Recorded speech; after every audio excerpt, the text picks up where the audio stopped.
With me in the studio is France 24's Angela Diffley. Angela, Nicolas Sarkozy is now in a prison cell, yet just last Friday, the current French President, Emmanuel Macron, held a discreet meeting with Sarkozy at the Elysee Palace. Now, how is President Macron defending this move? And isn't it all about optics? And that mustn't be too good, surely.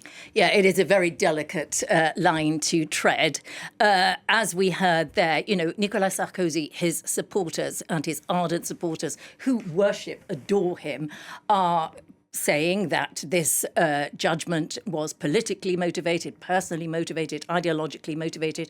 They're questioning the fact that the verdict, the sentence does not match the verdict, that it's more severe than might be expected, they say, for the verdict that was pronounced. And they say that is because there is a political motivation behind this.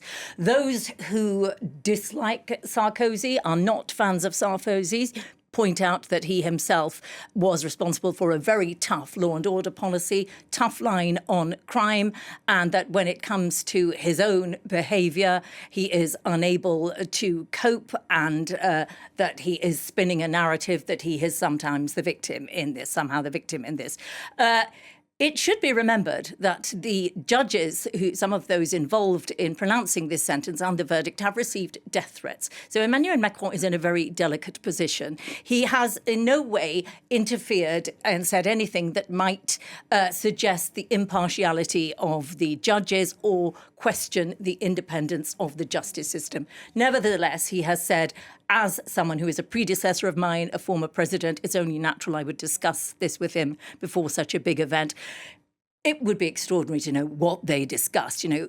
France is already in a state of fever over its general politics. Aside from this, here are two men at the absolute low point of their political careers. I wonder what they talked about. Now, the Justice Minister is going to be visiting Nicolas Sarkozy today, and I am asking the question, does Gérald Darmanin do this for every other prisoner? He has pointed out that he, as Justice Minister, has the right to visit any inmate in prison, and that he does so. Nevertheless, he's made absolutely no secret of the fact. It is well known. He is Sarkozy's protégé. They were in the same party. They are close friends. He also says that while Sarkozy might be under the eyes of the law in a court of law, the same as any other person, once he is a prisoner, he is not like any other prisoner, that he is a special case. This has never happened before. He led a very hardline crime policy. There are people in there who do not like him. He wants to assure himself of Sarkozy's security. That said, some of the magistrates' unions have said this is sending a strange message, were their words. They are a little bit, there's some disquiet there about his decision, but it's perfectly within what he is allowed to do. So from the presidential palace to prison, that's an extraordinary fall from grace. He alleges that he's an innocent man being locked up. He's due to pen his own experiences while he's behind bars. But politically speaking, is Brand Sarkozy dead? It depends on the result of the appeal. If he loses the appeal, politics moves fast. It's possible that he might go off and live quietly. If he wins, to his supporters, he will emerge an even bigger hero. He is a very, very polarising figure. He's much larger than life. He's not just a former president. He always did have a very strong force about him, a certain magnetism that people liked or disliked. He also, like Margaret Thatcher, and perhaps we will see Donald Trump. And I would end the comparison there, but I would just say that like both of those, when he left office, he did leave something of a vacuum. He's such a big personality. Part of his party think we must find another Sarkozy. The others think he damaged our party. So he's been hard shoes to fill. What is Brand Sarkozy? There are a few very, very key points in his career, which I think we have a quick list there worth pointing out. This is what goes to produce this brand. We've talked about his style.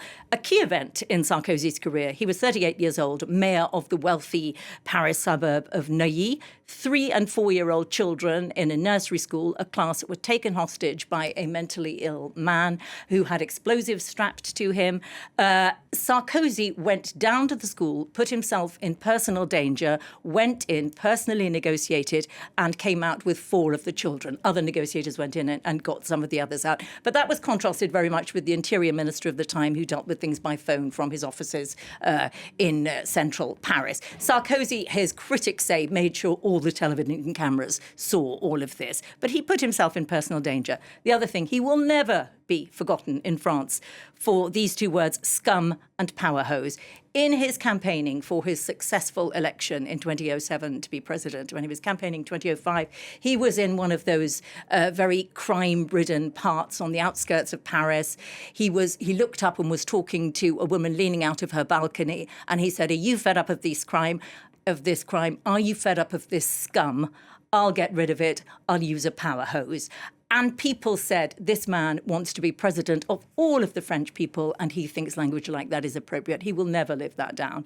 Financial crisis, he steered France through the financial crisis, and to some extent, with Merkel and others, steered Europe through it. Raised the retirement age, a lot of criticism for that, but no president since has repealed it. No government since has repealed it. It's now 62. It was 60. And he pushed back the far right in France. Now, his critics would say that's because he went so far to the right himself on immigration and law and order. There you are.